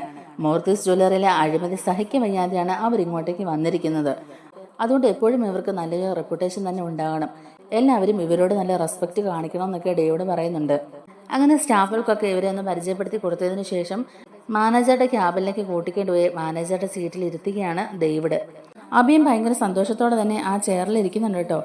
നവ്യയുടെ മനസ്സിനകത്ത് പല കാര്യങ്ങളുണ്ടെങ്കിലും പക്ഷെ നവ്യയ്ക്ക് അത് കാണുമ്പോൾ സന്തോഷമാവുന്നുണ്ട്. ഡേവിഡ് ചോദിക്കുന്നുണ്ട്, നവ്യക്ക് ഇപ്പൊ സന്തോഷമായോ എന്ന്. അബിക്ക് ഇവിടെ ഒരു ജോലി കൊടുക്കണമെന്നല്ലേ നവ്യ ആവശ്യപ്പെട്ടത്? ഇപ്പൊ ദേ പുതിയ ബ്രാഞ്ചിന്റെ മാനേജറായിട്ട് തന്നെ അബിക്ക് നല്ലൊരു ജോലി ഞങ്ങൾ കൊടുത്തിരിക്കുക. ഇപ്പൊ നവ്യ ഹാപ്പി ആയല്ലോ എന്നിങ്ങനെ ചോദിക്കുമ്പോഴേക്കും നവ്യ പറയുന്നുണ്ട്, ഒരുപാട് സന്തോഷമായി സാർ. ഇങ്ങനെയൊക്കെ സംഭവിക്കുന്ന ഞാൻ ഒരിക്കലും വിചാരിച്ചല്ല. അബിക്കൊരു ജോലി വേണമെന്ന് ഞാൻ ആവശ്യപ്പെട്ടു. എന്നാൽ ഇവിടെ സാധാരണ ഒരു സ്റ്റാഫായിട്ടെങ്കിലും അബിക്കൊരു ജോലി കിട്ടുമെന്നാണ് ഞാൻ ഓർത്തത്. എന്നാൽ ഞാൻ പ്രതീക്ഷിച്ചതിലും അപ്പുറം പുതിയ ബ്രാഞ്ചിന്റെ മാനേജറായിട്ടല്ലേ അബിക്കൊരു ജോലി കൊടുത്തത്. ഇത് ഞാൻ ഒട്ടും പ്രതീക്ഷിച്ചില്ല. എനിക്ക് ഒരുപാട് സന്തോഷമായി. എല്ലാത്തിനും സാറിനോട് ഒരുപാട് നന്ദിയുണ്ടെന്നൊക്കെ നവ്യ പറയുന്നുണ്ട്. അപ്പൊ ഡേവിഡ് പറയുന്നുണ്ട്, അതിന്റെ ഒന്നും ആവശ്യമില്ലടോ. എന്തായാലും നവ്യ ഈ ജ്വല്ലറിയിലെ പേര് കേട്ട മോഡലില്ലേ. അപ്പോൾ നവ്യ ഇങ്ങനെ ഒരു ആവശ്യം ഉന്നയിക്കുമ്പം ഞങ്ങൾ എങ്ങനെ അത് നിരസിക്കുന്നേ? അതുകൊണ്ട് തന്നെ നവ്യക്ക് സന്തോഷം ആയിക്കോട്ടെ എന്ന് കരുതി ഞങ്ങൾ ഇത്രയും വലിയൊരു ഓഫർ മുന്നോട്ട് വെച്ചതെന്ന് തന്നെ പറയുകയാണ്. ഇനി മുതൽ താൻ വെറുതെ ജോലി ഇല്ലാതിരിക്കുന്ന ഒരാളല്ല. ജ്വല്ലറിയിലെ പുതിയ ബ്രാഞ്ചിന്റെ മാനേജറാണ്. നവ്യ ഞങ്ങളോട് സഹകരിക്കുന്ന പോലെ തന്നെ അഭിയും ഞങ്ങളോട് സഹകരിക്കുമെന്ന് ഞങ്ങൾക്ക് വിശ്വാസമുണ്ട്. എന്തായാലും ഇനി അത് ജോലി ചെയ്ത് വേണം പ്രൂവ് ചെയ്യാൻ എന്നൊക്കെ പറഞ്ഞിട്ട് തന്നെ ഓൾ ദി ബെസ്റ്റ് പറഞ്ഞിട്ട് ഡേവിഡ് അവിടുന്ന് പോവുകയും ചെയ്യുന്നുണ്ട്. ഡേവിഡ് പോയതിനു ശേഷം നവ്യ ഭയങ്കര സന്തോഷത്തോടെ തന്നെ അബിയോട് പറയുന്നുണ്ട്, അബി ഇത് നമ്മൾ പ്രതീക്ഷിച്ചതിലും അപ്പുറമാണ്. നമ്മൾ അനുഭവിച്ച വേദനയ്ക്കൊക്കെ ദയവായിട്ട് തന്നെ നമുക്കിപ്പം സന്തോഷിക്കാനുള്ള ഒരു അവസരം ഉണ്ടാക്കി തന്നാണ്. അതുകൊണ്ട് ഡേവിഡ് സാർ പറഞ്ഞ പോലെ തന്നെ നീ നല്ലപോലെ ഇവിടെ ജോലി ചെയ്യണം, ആത്മാർത്ഥമായിട്ട് ജോലി ചെയ്യണം. നമ്മളെ കൊണ്ട് ഈ കമ്പനിക്ക് ഒരു നഷ്ടം ഉണ്ടാകാൻ പാടില്ല. നമ്മളെ കളിയാക്കുകയും പരിഹസിക്കുകയും താഴ്ത്തി പറയുകയൊക്കെ ചെയ്തവരുടെ മുമ്പിൽ നമ്മൾ നല്ല അന്തസ്സായിട്ട് നല്ല മാന്യമായിട്ട് തന്നെ ജീവിച്ച് കാണിക്കുക ചെയ്യേണ്ടത്. അതിന് നമുക്ക് കിട്ടിയൊരു അവസരമായത്. ഇത് നമ്മളെ പാഴാക്കരുത്. എന്തായാലും നീ ജോലി തുടങ്ങിക്കോ. നീ ഇങ്ങനെ ഒരു മാനേജർ കസേരയിൽ ഇരിക്കുന്നത് കാണാൻ ഞാൻ ഒരുപാട് ആഗ്രഹിച്ചതാ. ഇപ്പം എന്തായാലും എൻ്റെ ആഗ്രഹം നടന്നല്ലോ. ഇപ്പം എനിക്ക് മനസ്സ് നിറഞ്ഞു, സന്തോഷമായി. ശരി, നീ ജോലി ചെയ്തോ, ഞാൻ അപ്പുറത്തുണ്ടാവും എന്ന് പറഞ്ഞിട്ട് തന്നെ നവ്യ അവിടുന്ന് അപ്പുറത്തെ ക്യാബിലേക്ക് ഇറങ്ങി പോവുകയാണ് കേട്ടോ. ഈ സമയത്ത് അഭി മനസ്സിൽ വിചാരിക്കുന്നുണ്ട്, അവളുടെ വിചാരം അവൾ പറഞ്ഞിട്ടാ എനിക്ക് ഈ ജോലി കിട്ടിയെന്ന. ഞാനും ഡേവിഡ് സാറും തമ്മിലുള്ള ബന്ധം ഇവക്കറിയില്ലല്ലോ. ശരിക്കും പറഞ്ഞാൽ ഞാൻ കാരണമാണ് ഇവളിവിടെ മോഡലായിട്ട് തന്നെ നിൽക്കുന്നത്. ഇവളെ ഈ സ്ഥാനത്തുനിന്ന് പറഞ്ഞു വിടാനും എനിക്ക് അധികം സമയമൊന്നും വേണ്ട. പിന്നെ അനഘയുടെയും ചന്തുമോളുടെയും കാര്യത്തിൽ ഒരു തീരുമാനം ഉണ്ടാക്കുന്നവരെ ഇവളെ എൻ്റെ കൂടെ നിർത്തിയേ പറ്റുള്ളൂ. ഇവൾ എനിക്കെതിരെ തിരിഞ്ഞാൽ എല്ലാം എൻ്റെ കൈവിട്ട് പോകും. ആദ്യം അവരുടെ കാര്യത്തിൽ ഒരു തീരുമാനം ഉണ്ടാക്കണം, എന്നിട്ട് വേണം ഇവളെയും എൻ്റെ ജീവിതത്തിൽ നിന്ന് പറഞ്ഞു വിടാൻ എന്നൊക്കെ ഇങ്ങനെ മനസ്സിൽ ആലോചിച്ചുകൊണ്ടിരിക്കുകയാണ് അബി. എന്തായാലും ജ്വല്ലറിലെ ഫസ്റ്റ് പോസ്റ്റിംഗ് തന്നെ മാനേജറായിട്ടല്ലേ. ഇനി അങ്ങോട്ടേക്ക് ഞാൻ വെച്ചടി ഉയരത്തിലേക്ക് തന്നെ പോകാൻ നോക്കും. എങ്ങനെയെങ്കിലും MD കസേരയിലേക്ക് എത്തണം. ജ്വല്ലറിയുടെ MD എന്ന് പറയുമ്പോൾ തന്നെ എന്തൊരു അന്തസ്സാ. എന്തായാലും ഉടനെ വേണ്ട, പതിയെ അതിലേക്ക് എത്തിയേ പറ്റുള്ളൂ. ഡേവിഡ് സാറിന്റെ സ്ഥാനം എനിക്ക് വെട്ടിപ്പിടിക്കണം. പിന്നെ ഈ കമ്പനിയുടെ മുഴുവൻ അധികാരവും എനിക്കായിരിക്കും. എൻ്റെ മേൽനോട്ടത്തിലായിരിക്കും ബാക്കി കാര്യങ്ങളെല്ലാം നടക്കാൻ പോകുന്നത്. അങ്ങനെ ഒരു സുദിനമാണ് ഞാൻ ഇനി പ്രതീക്ഷിച്ചിരിക്കുന്നതെന്നൊക്കെ അബി ഇങ്ങനെ വിചാരിച്ചുകൊണ്ടിരിക്കുകയാണ്. എന്നാൽ ഇവരൊക്കെ വിചാരിക്കും പോലെ നവ്യ അത്ര സന്തോഷത്തിലല്ല കേട്ടോ. ഡേവിഡിനെയും അബിയെയും ഒക്കെ നിരീക്ഷിക്കാനുള്ള ഒരു അവസരമായിട്ട് തന്നെ നവ്യ ഇതിനെ എല്ലാം കാണുന്നുണ്ട്. അഡ്വർടൈസ്മെന്റ് കാര്യങ്ങളൊക്കെ സംസാരിക്കാനായിട്ട് തന്നെ നവ്യ ഡേവിഡിന്റെ ക്യാബിലേക്ക് ചെല്ലുകയാണ് കേട്ടോ. ആ സമയം ഡേവിഡ് ആരോട് സംസാരിച്ചുകൊണ്ടിരിക്കുന്നതായിട്ട് നവ്യക്ക് മനസ്സിലാവുന്നുണ്ട്. അത് വേറെ ആരോടുമല്ല, നാഗേന്ദ്രനോടാണ് ഡേവിഡ് സംസാരിച്ചുകൊണ്ടിരിക്കുന്നത്. കാരണം അബി ഇന്ന് മാനേജറായിട്ട് ജോയിൻ ചെയ്ത കാര്യങ്ങളെല്ലാം തന്നെ ഡേവിഡ് നാഗേന്ദ്രനെ വിളിച്ച് പറഞ്ഞുകൊണ്ടിരിക്കുകയാണ്. അവനിപ്പോൾ ഒരുപാട് സന്തോഷമായിട്ടുണ്ടെന്നും അവനിത് ഒരിക്കലും പ്രതീക്ഷിച്ചതല്ലായിരുന്നു എന്നൊക്കെയുള്ള രീതിയിൽ പറയുകയാണ്. നാഗേന്ദ്രൻ മറുസൈഡിന്ന് പറയുന്നുണ്ട്, അതെ, അത് അവൻ അർഹിച്ച സ്ഥാനം തന്നെയാണ്. എന്തായാലും അവനിവിടെ ജോയിൻ ചെയ്ത് കഴിഞ്ഞില്ലേ, ഇനിയിപ്പം നമ്മുടെ കൺട്രോളിലായിരിക്കും അവൻ. തൽക്കാലം ഇപ്പോൾ ഒന്നും അവനെ അറിയിക്കേണ്ട. അവൻ കുറച്ച് ദിവസം ഇവിടെ ജോലി ചെയ്യട്ടെ. കമ്പനിയുടെ കാര്യങ്ങളെല്ലാം തന്നെ അവനൊന്ന് മനസ്സിലാക്കട്ടെ. അപ്പോഴേക്കും നമ്മൾ വിചാരിക്കുന്ന പോലെ മൂർത്തിസ് ജ്വല്ലറിയുടെ പതനം സംഭവിക്കും. അതിനുശേഷം അവനെ എല്ലാ കാര്യങ്ങളും അറിയിച്ചാൽ മതി. ഇത് അവൻ്റെ അച്ഛൻ്റെ കമ്പനിയാണെന്നും MD സ്ഥാനത്ത് ഇരിക്കാൻ പോകുന്നത് അവനാണെന്നുള്ള കാര്യങ്ങളൊക്കെ അതിനുശേഷം അറിയിച്ചാൽ മതി എന്ന് തന്നെ പറയുകയാണ്. അവനും അവൻ്റെ അമ്മയ്ക്കൊക്കെ എല്ലാ കാര്യത്തിലും ഒരു എടുത്തുചാട്ടമുണ്ട്. അതുകൊണ്ട് ഇതൊന്നും അവനോട് ഇപ്പം പറയാൻ പറ്റില്ല. പറഞ്ഞു കഴിഞ്ഞാൽ നമ്മൾ ഇത്രയും നാളും കഷ്ടപ്പെട്ട് രഹസ്യമാക്കി കൊണ്ടുവന്നതെല്ലാം പെട്ടെന്ന് ഒരു ദിവസം കലവിട്ട് ഉടച്ചതുപോലെ ആകും. അവന്തികമോളെല്ലാം മനസ്സിൽ കൊണ്ട് നടന്ന് അവരോട് തഞ്ചത്തിലും താളത്തിലും നിൽക്കുന്നത് പോലെ അബിക്ക് നിൽക്കാൻ അറിയില്ല. അബിയുടെ പെരുമാറ്റത്തിലും അബിയുടെ സംസാരത്തിലും അതൊക്കെ അവൻ പ്രകടമാക്കും. അപ്പോൾ എല്ലാവർക്കും സംശയമാവുകയും ചെയ്യും. പിന്നെ നമ്മൾ ഉദ്ദേശിക്കുന്ന പോലെ കാര്യങ്ങളൊന്നും നടന്നെന്ന് വരില്ല. അതുകൊണ്ട് താൻ കുറച്ചുകൂടെ അലേർട്ടായിരിക്കണം. അബിയെ വേണ്ട രീതിക്ക് താൻ തന്നെ മാനേജ് ചെയ്തോണം എന്നൊക്കെ പറയുകയാണ് ഡേവിഡിന്റെ അടുത്ത് നാഗേന്ദ്രൻ. ഡേവിഡ് പറയുന്നുണ്ട്, സാർ അതൊന്നും ഓർത്ത് വിഷമിക്കേണ്ട. അബിക്ക് വേണ്ട എല്ലാ സഹായവും ഞാൻ ചെയ്തു കൊടുക്കുന്നുണ്ട്. സാറ് പറഞ്ഞ പോലെ തന്നെ ഇപ്പം അവൻ ഈ കാര്യങ്ങളൊന്നും അറിയിക്കുന്നുമില്ല. എല്ലാം നമ്മൾ ഉദ്ദേശിച്ച പോലെ തന്നെ നടക്കട്ടെ. നമ്മുടെ ലക്ഷ്യം നടന്നതിന് ശേഷം മാത്രം അവൻ ഈ കാര്യങ്ങളൊക്കെ അറിഞ്ഞാൽ മതി. എല്ലാം സാറ് പറയുന്ന പോലെ തന്നെ എന്നിങ്ങനെ പറയുകയാണ് ഡേവിഡും. എന്നിട്ട് ഡേവിഡ് പറയുന്നുണ്ട്, അത് പിന്നെ സാർ, പെട്ടെന്ന് അബിയെ മാനേജർ പോസ്റ്റിലേക്ക് ഇരുത്തണ്ടായിരുന്നു. മൂർത്തീസ് ജ്വല്ലറിയിൽ അവൻ കാണിച്ച കാര്യങ്ങളൊക്കെ നമുക്ക് അറിയാവുന്നതല്ലേ. കള്ളക്കടത്ത് സ്വർണവും അതുപോലെ ടാക്സ് വെട്ടിപ്പും വിത്തൗട്ട് ബില്ലിൽ സ്വർണം വിൽക്കുന്നതും അങ്ങനെ പല ഉടായ്പകളും അവൻ കാണിച്ചിട്ടുണ്ടെന്നുള്ളത് നമുക്കറിയാമല്ലോ. അതുകൊണ്ട് അവനെ ആദ്യം ഒരു സ്റ്റാഫായിട്ട് പരിഗണിച്ചാൽ മതിയായിരുന്നു. അതിനുശേഷം നമുക്ക് അവനെ മാനേജറാക്കിയാൽ മതിയായിരുന്നല്ലോ എന്നിങ്ങനെ ചോദിക്കുമ്പോഴേക്കും നാഗേന്ദ്രൻ പറയുന്നുണ്ട്, എടോ അവൻ എൻ്റെ മോനല്ലേ. ഞാൻ എങ്ങനെയാണ് ഇത്രയും വലിയൊരു സാമ്രാജ്യം കെട്ടിപ്പടുത്തിയെന്നുള്ളത് തനിക്കറിയാവല്ലോ. പിന്നെ എൻ്റെ മോനും എൻ്റെ അതേ ചിന്താഗതി ഉള്ളവൻ തന്നെ ആയിരിക്കുകയല്ലേ. അവനും മൂർത്തി ജ്വല്ലറി മൊത്തം കൈയടക്കി പിടിക്കാനാണ് നോക്കിയത്. പക്ഷെ അവിടെ മൂർത്തിയുടെ സ്വന്തം കൊച്ചുമക്കളും ഇച്ചിരി പുലികളായതുകൊണ്ടാ അബിക്ക് അവിടെ ഒന്നും തന്നെ നേടാൻ പറ്റാതെ പോയത്. എന്നാൽ ഇവിടെ അങ്ങനെ അല്ലല്ലോ. കുറച്ച് നാൾ കഴിയുമ്പം എല്ലാം അവൻ്റെയും കൂടി സ്വന്തമാണെന്ന് അവൻ അറിയാൻ പോവുമല്ലേ. പിന്നെ അവനിവിടെ ഉടായ്പ പണികളൊന്നും കാണിക്കേണ്ട ആവശ്യമില്ലല്ലോ. സ്വന്തം ബിസിനസ്സും സ്വന്തം ജോലികളും നോക്കി നടത്തിയാൽ പോരെ. അതുകൊണ്ട് നമ്മൾ ഉദ്ദേശിക്കും പോലെ അവൻ അങ്ങനെയൊന്നും ചെയ്യാൻ കഴിയില്ല എന്നൊക്കെ തന്നെ നാഗേന്ദ്രൻ പറയുന്നുണ്ട് ഡേവിഡിന്റെ അടുത്ത്. ലജയുടെ സ്വഭാവം കണ്ടുപിടിച്ചല്ലേ എൻ്റെ മക്കൾ വളർന്നത്. അവൾക്ക് കാശിനോടും സ്വത്തിനോടും ഒക്കെ ഭയങ്കര ആർത്തിയാ. അത് പണ്ട് മുതലേ അങ്ങനെ തന്നെയാ. അവള് കാണിച്ചതിനൊക്കെയാണ് ഞാൻ അനുഭവിച്ചത്. അവളുടെ ഈ ആക്രാന്ത സ്വഭാവം കാരണമാണ് എനിക്ക് ആ തറവാട്ടിൽ നിന്ന് തന്നെ പുറത്തു പോകേണ്ടി വന്നത്. എന്തായാലും ആ ഒരു സ്വഭാവമൊക്കെ അവനും കിട്ടിയിട്ടുണ്ട്. എല്ലാം വെട്ടിപ്പിടിച്ചെടുക്കാനുള്ള ഒരു മനസ്സാണ് അവൻ കാണിക്കുന്നത്. അതിനിപ്പം നമുക്ക് അവനെ കുറ്റം പറഞ്ഞിട്ട് കാര്യമില്ലല്ലോടാ. എല്ലാം അവള് വളർത്തിയതിന്റെ കുഴപ്പമാ. എൻ്റെ മക്കളെ പോലും അവള് നേർവഴിക്ക് വളർത്തിയില്ല. എന്ത് ചെയ്യാനാ, അതുപോലെ ഒരു അമ്മയാ എൻ്റെ മക്കൾക്ക് കിട്ടിയത് എന്നൊക്കെ നാഗേന്ദ്രൻ ഇങ്ങനെ പറയുകയാണ് കേട്ടോ. എന്തായാലും താനതൊന്നും ഓർത്ത് വിഷമിക്കണ്ട. സ്വന്തം സ്ഥാപനമാണെന്ന് അറിയുമ്പോഴേക്കും അവൻ നമ്മളെ ചതിക്കാനൊന്നും പോകുന്നില്ല. നമ്മുടെ കൂടെ നിന്ന് ബിസിനസിന്റെ വശങ്ങളൊക്കെ അവന് മനസ്സിലാക്കി കഴിയുമ്പോഴേ എല്ലാം ഞാൻ അവനെ തന്നെ അങ്ങ് ഏൽപ്പിക്കാൻ പോവുകയല്ലേ. പിന്നെ അവിടെ ഒരു ചതിയുടെ ആവശ്യമില്ലല്ലോ. നമ്മൾ വിചാരിച്ച പോലെ തന്നെ എൻ്റെ മക്കൾ നല്ല ഉയരങ്ങളിലേക്ക് എത്തുകയും ചെയ്യും. അപ്പോൾ ഡേവിഡ് പറയുന്നുണ്ട്, അത് പിന്നെ സാറേ, നവ്യയുടെ കാര്യത്തിൽ നമ്മൾ എന്തെങ്കിലും ഒരു തീരുമാനം എടുക്കണ്ടേ. അവളുടെ വിചാരം അവളുടെ റെക്കമെൻഡേഷൻ കൊണ്ടാണ് നമ്മൾ അബിക്ക് ഇവിടെ ഒരു ജോലി കൊടുത്തതെന്നൊക്കെ ഉള്ളതാ. അബിക്കും ഈ സ്വത്തിലൊക്കെ ഒരു പങ്കുണ്ടെന്നുള്ളത് അവൾക്ക് അറിയില്ലല്ലോ. ഇനിയിപ്പോൾ അവൾ അത് അറിഞ്ഞു വരുമ്പോഴേക്കും നമ്മൾ അവളെ ചവിട്ടി പുറത്താക്കുകയും ചെയ്യും. പിന്നെ അവൾ ഈ ജ്വല്ലറിൽ തന്നെ ഉണ്ടാവില്ല എന്ന് പറയുകയാണ് കേട്ടോ. അപ്പം നാഗേന്ദ്രൻ പറയുന്നുണ്ട്, അതേടോ, താൻ പറഞ്ഞത് ശരി തന്നെയാ. അങ്ങനൊരു വിചാരം അവളുടെ മനസ്സിലുണ്ടായിരിക്കാം. എന്നാലും എൻ്റെ മോൻ്റെ നിലനിൽപ്പിന് വേണ്ടി മാത്രമാണ് അവളിപ്പോൾ ഒന്നും ചെയ്യാതെ ഞാൻ വിട്ടുവച്ചിരിക്കുന്നത്. ആദ്യം ചന്തുമോളുടെയും അനക്കയുടെയും കാര്യത്തിൽ ഒരു തീരുമാനം ഉണ്ടാക്കണം. എൻ്റെ മോനെപ്പറ്റി പറഞ്ഞുണ്ടാക്കുന്ന കഥകളെല്ലാം ആദ്യം അവസാനിപ്പിക്കണം. അത് കഴിഞ്ഞ് എൻ്റെ മോൻ്റെ ജീവിതത്തിൽ നിന്ന് തന്നെ ഞാൻ അവളെ പുറത്താക്കും. എന്നേക്കുമായി എൻ്റെ മോൻ്റെ ജീവിതത്തിൽ നിന്ന് ഞാൻ അവളെ ഒഴിപ്പിക്കും. എന്നിട്ട് എൻ്റെ മോൻ ആഗ്രഹിക്കുന്ന പോലെ നല്ല കോടീശ്വരിയായ ഒരു പെണ്ണിനെ കൊണ്ട് തന്നെ ഞാൻ അവൻ്റെ കല്യാണം കഴിപ്പിക്കും. ജ്വല്ലറിയുടെ MD ആയ അഭിനന്ദിന് നല്ല വലിയ വലിയ ആലോചനകളൊക്കെ ഒരുപാട് വരും. അതിൽ നിന്ന് നല്ല സുന്ദരിയായ ഒരു പെൺകുട്ടിയെ ഞാൻ എൻ്റെ മോന് വേണ്ടി സെലക്ട് ചെയ്യും. എന്നിട്ട് അവൻ്റെ ജീവിതം ഞാൻ ഹാപ്പി ആക്കും എന്നൊക്കെ തന്നെ പറയുകയാണ് നാഗേന്ദ്രൻ. ഡേവിഡ് പറയുന്നുണ്ട്, ശരിയാ സാർ. അല്ലെങ്കിൽ അബിക്ക് നവിയോട് ഒരു താല്പര്യമില്ലെന്നുള്ളത് നമുക്കറിയാമല്ലോ. അവൻ്റെ ജീവിതത്തിൽ നിന്ന് അവളെ ഇപ്പോൾ ഒഴിപ്പിച്ചു വിടാൻ പറ്റാത്തതുകൊണ്ട് മാത്രമല്ലേ അവളെ ഇങ്ങനെ കൂടെ കൂട്ടിയേക്കുന്നത്. നമ്മൾ ഉദ്ദേശിക്കും പോലെ കാര്യങ്ങളൊക്കെ നമ്മുടെ കൈപ്പടിയിൽ ഒതുങ്ങുമ്പോഴേക്കും നവ്യ അഭിമാന്റെ ജീവിതത്തിൽ നിന്ന് തന്നെ ഒഴിവാക്കണം. എന്നിട്ട് സാറ് പറഞ്ഞ പോലെ തന്നെ നല്ല കോടീശ്വരിയായ നല്ല സൗന്ദര്യമുള്ള അഭിമാൻ ഇഷ്ടപ്പെടുന്ന ഒരു പെൺകുട്ടിയെ തന്നെ അവൻ്റെ ജീവിതത്തിലെ പങ്കാളിയാക്കി ചേർത്ത് കൊടുക്കണം. അങ്ങനെ അവരും ഹാപ്പി, നമ്മൾ ഹാപ്പി എന്നൊക്കെ പറഞ്ഞ ഡേവിഡും നാഗേന്ദ്രനും കൂടി ഇങ്ങനെ ചിരിക്കുന്നുണ്ട്. അപ്പോൾ ഡേവിഡ് ഫോണിൽ കൂടെ സംസാരിക്കുന്നതൊക്കെ ഒളിഞ്ഞു മറിഞ്ഞു നിന്ന് നവ്യ കേൾക്കാൻ ശ്രമിക്കുന്നുണ്ട്. നവ്യക്കും കാര്യങ്ങളൊക്കെ ഏകദേശം പിടി കിട്ടുന്നുണ്ട്.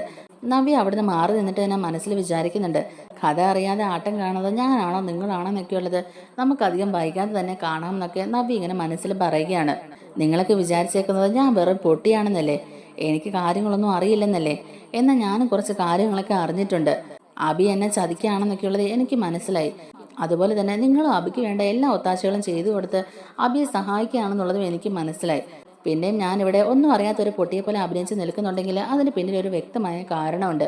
നിങ്ങൾ എന്തിനാണ് അബിയെ സംരക്ഷിക്കുന്നത്? അബിക്ക് വേണ്ട എല്ലാ സഹായങ്ങളും ചെയ്തു കൊടുക്കുന്നത് എന്തിനാണ്? അതുപോലെ അബിയെപ്പോലെ ഒരുത്തന്നെ ഇവിടെ മാനേജറായിട്ട് പോസ്റ്റിംഗ് കൊടുത്തത് എന്തിനാണ്? അങ്ങനെ പല കാര്യങ്ങളും എനിക്ക് അറിയേണ്ടതുണ്ട്. അതുകൊണ്ട് മാത്രമാണ് ഞാൻ ഇതെല്ലാം ക്ഷമിച്ച് മുന്നോട്ട് പോകുന്നതെന്നൊക്കെ നവ്യ ഇങ്ങനെ മനസ്സിൽ വിചാരിച്ചുകൊണ്ടിരിക്കുകയാണ്.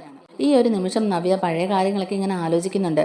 അതായത് മുത്തച്ഛൻ അന്ന് നവ്യയോട് പറഞ്ഞ കാര്യങ്ങളും അതുപ്രകാരം നവ്യ വേറൊരു DNA ടെസ്റ്റ് ചെയ്യാനായിട്ട് നവ്യയുടെ സുഹൃത്തിന്റെ കയ്യിൽ സാമ്പിൾസ് ഒക്കെ കൊടുക്കുന്നതും അവസാനം റിസൾട്ട് വരുമ്പോൾ അത് ആദർശേട്ടന്റെ കുഞ്ഞല്ല, ചന്തുമോൾ അബിയുടെ കുഞ്ഞാണ്, അബിയുടെ ചോരയാണെന്നൊക്കെയുള്ളത് സുഹൃത്ത് പറയുന്നതും എടുത്തു ചാടി നീ ഇവിടെ ഒരു പ്രശ്നങ്ങളൊക്കെ ഉണ്ടാക്കരുതെന്ന് സുഹൃത്ത് പറഞ്ഞ കാര്യങ്ങളൊക്കെ നവ്യ ഇങ്ങനെ ചിന്തിച്ചുകൊണ്ട് നിൽക്കുകയാണ്. ഇതിന്റെ പിന്നിൽ എന്തോ ഒരു കള്ളക്കളി നടക്കുന്നുണ്ട്. അതെന്തായാലും നമുക്ക് കൈയോടെ തന്നെ പിടികൂടണം. അതിന് നീ ഇപ്പൊ പൊട്ടിത്തെറിച്ചോണ്ട് മാത്രം കാര്യമില്ല. നീ നിനക്ക് വിശ്വാസയോഗ്യനായ ഡേവിഡ് സാറിന്റെ കയ്യിൽ സാമ്പിളൊക്കെ കൊടുത്ത് പരിശോധിക്കാൻ നോക്കിയപ്പോൾ പോലും അയാളും ഇത് ആദർശേട്ടന്റെ കുഞ്ഞു തന്നെയാണെന്നല്ലേ പറഞ്ഞത്. അപ്പോൾ അയാൾ എന്തിനാണ് അബിയെ സംരക്ഷിക്കുന്നതെന്നൊക്കെ ഉള്ളത് കണ്ടുപിടിക്കണം. ഇതിന്റെ പിന്നിൽ വേറെന്തോ വലിയ ചതി നടക്കുന്നുണ്ട്. അത് നീ കണ്ടുപിടിക്കണം എന്നൊക്കെ ആ ഫ്രണ്ട് പറയുന്നതുകൊണ്ടാണ് നവ്യ ഒന്ന് മാറി ചിന്തിക്കുന്നതും ഇങ്ങനെ എല്ലാവരുടെ മുമ്പിൽ അഭിനയിച്ച് നിൽക്കുന്നതും ഇതിന്റെ പിന്നിലെ രഹസ്യം കണ്ടുപിടിക്കാൻ വേണ്ടി മാത്രമാണ്. അപ്പം നവ്യ മനസ്സിൽ വിചാരിക്കുന്നുണ്ട്, ഇതൊക്കെ കണ്ടുപിടിക്കാനുള്ള ക്ലൂ എനിക്ക് വൈകാതെ തന്നെ കിട്ടും. ഇപ്പൊ തന്നെ അയാൾ ഈ സംസാരിച്ചത് ആരോടായിരിക്കും? ഇയാളല്ല ഈ കമ്പനിയുടെ യഥാർത്ഥ MD. ഇയാളല്ല ഈ കമ്പനിയുടെ യഥാർത്ഥ MD. ഇയാൾക്ക് മേളിൽ ഇതൊക്കെ നിയന്ത്രിക്കാൻ ആരോ ഉണ്ട്. അയാൾ ആരാണെന്ന് വേണം കണ്ടുപിടിക്കാൻ. അയാളും അബിയും തമ്മിൽ എന്തോ ഒരു ബന്ധമുണ്ടെന്നുള്ള കാര്യം ഉറപ്പാ. അതുകൊണ്ടാണ് അയാൾ അബിയെ ഇങ്ങനെ സംരക്ഷിച്ച് നിർത്തുന്നത്. അവർ തമ്മിൽ എന്തോ ഒരു ബന്ധം ഉള്ളതുകൊണ്ടാണ് അയാൾ അബിക്ക് നല്ലൊരു ജോലി കൊടുത്തതും അതുപോലെ അബിയെ സംരക്ഷിച്ച് നിർത്തുന്നതും. എന്തായാലും അധികം വൈകാതെ തന്നെ ആരാണ് ഇതിന്റെ പിന്നിലെന്നുള്ളത് എനിക്ക് കണ്ടുപിടിക്കാൻ കഴിയുമെന്നൊക്കെ തന്നെ നവ്യ ഇങ്ങനെ ഉറച്ചു വിശ്വസിക്കുകയാണ് കേട്ടോ. അങ്ങനെ ആ ദിവസം കഴിഞ്ഞു പോവുകയാണ്. പിറ്റേ ദിവസം അബി വലിയ ആള് കളിച്ച് ക്യാബിലേക്കൊക്കെ വന്നിരിക്കുന്നുണ്ടെങ്കിലും സ്റ്റാഫുകളെല്ലാം വിളിച്ചു വരുത്തി കുറച്ച് റൂൾസ് ആൻഡ് റെഗുലേഷൻസ് ഒക്കെ പറഞ്ഞു കൊടുക്കുകയാണ് കേട്ടോ. അപ്പോൾ അബി അവരോട് ഒരു അധികാരം കാണിച്ചുകൊണ്ട് തന്നെ പറയുകയാണ്, ഇവിടുത്തെ എല്ലാ കാര്യങ്ങളും ഇനി നോക്കുന്ന ഞാനാണ് ഇപ്പോൾ ഇവിടുത്തെ ബ്രാഞ്ചിന്റെ മാനേജർ. എൻ്റെ നിർദ്ദേശപ്രകാരം ആയിരിക്കണം നിങ്ങൾ ഇവിടെ ജോലി ചെയ്യേണ്ടത്. അതുപോലെ എല്ലാ കണക്കും കാര്യങ്ങളൊക്കെ എന്നെ കൃത്യമായിട്ട് നിങ്ങളെ ഏൽപ്പിക്കണം. അതുപോലെ എല്ലാ കണക്കും കാര്യങ്ങളൊക്കെ നിങ്ങൾ എന്നെ കൃത്യമായിട്ട് ഏൽപ്പിക്കണം എന്നൊക്കെ പറഞ്ഞ് അവരെ ഒരുപാട് ശകാരിക്കുകയും വഴക്ക് പറയുകയൊക്കെ ചെയ്യുന്നുണ്ട് കേട്ടോ. അതുകൊണ്ട് തന്നെ അവരിൽ പലർക്കും അബിയുടെ സ്വഭാവം തീരെ ഇഷ്ടപ്പെടുന്നില്ല. വന്നു കയറി 2 ദിവസം ആകുമ്പോഴേക്കും തന്നെ സ്റ്റാഫുകളെല്ലാം മിരട്ടി നിർത്താനാണ് അബി നോക്കുന്നത്. അത് അവർക്ക് ഒട്ടും തന്നെ ഇഷ്ടപ്പെടാതെ അവർ ഡേവിഡിൻ്റെ അടുത്ത് കംപ്ലൈൻ്റ് ആയിട്ട് പറയുകയും ചെയ്യുന്നുണ്ട്. ഡേവിഡ് ഇക്കാര്യം നാഗേന്ദ്രനെ വിളിച്ച് അറിയിക്കുന്നുണ്ടെങ്കിലും അവൻ എൻ്റെ മോനല്ലേടോ, അപ്പോൾ അവൻ അങ്ങനെയുള്ള ഒരു കർക്കശ സ്വഭാവമൊക്കെ കാണും. അതൊന്നും താൻ മൈൻഡ് ചെയ്യേണ്ട. അതൊക്കെ താൻ സ്റ്റാഫിനോട് വേണ്ട രീതിക്ക് കാര്യങ്ങളൊക്കെ ഒന്ന് പറഞ്ഞ് മനസ്സിലാക്കി കൊടുത്താൽ മതി. ഇതിൻ്റെ പേരും പറഞ്ഞ് അബിയുടെ മനസ്സ് വിഷമിപ്പിക്കാൻ പാടില്ല എന്നൊക്കെ തന്നെ ഡേവിഡിൻ്റെ അടുത്ത് നാഗേന്ദ്രൻ പറയുന്നുണ്ട്. ഇതിൻ്റെ പേരും പറഞ്ഞ് നമ്മളെ സ്റ്റാഫിനോട് എന്ത് പറയാനാണ്? സ്റ്റാഫുകളെല്ലാം വളരെ മാന്യമായിട്ട് ജോലി ചെയ്യുന്നവരാണല്ലോ. ഒരു കാര്യമില്ലാതെ വെറുതെ അവരുടെ നേരെ മെക്കെട്ട് കയറാൻ നിന്നാൽ പിന്നെ അവർക്ക് ദേഷ്യം വരില്ലേ സാറെന്നൊക്കെ ചോദിക്കുകയാണ്. അപ്പോൾ നാഗേന്ദ്രൻ പറയുന്നുണ്ട്, എടോ അവൻ്റെ സ്വഭാവം അങ്ങനെയാ. അവൻ ജോയിൻ ചെയ്ത് ഇത്രയും ദിവസമല്ലേ ആയുള്ളൂ.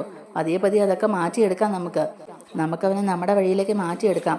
അതോടുകൂടി പ്രശ്നങ്ങളൊക്കെ തീരുകയും ചെയ്യുമെന്നൊക്കെ പറയുകയാണ് നാഗേന്ദ്രൻ. അപ്പം നവ്യ ഇതെല്ലാം കേൾക്കുന്നുണ്ട് കേട്ടോ.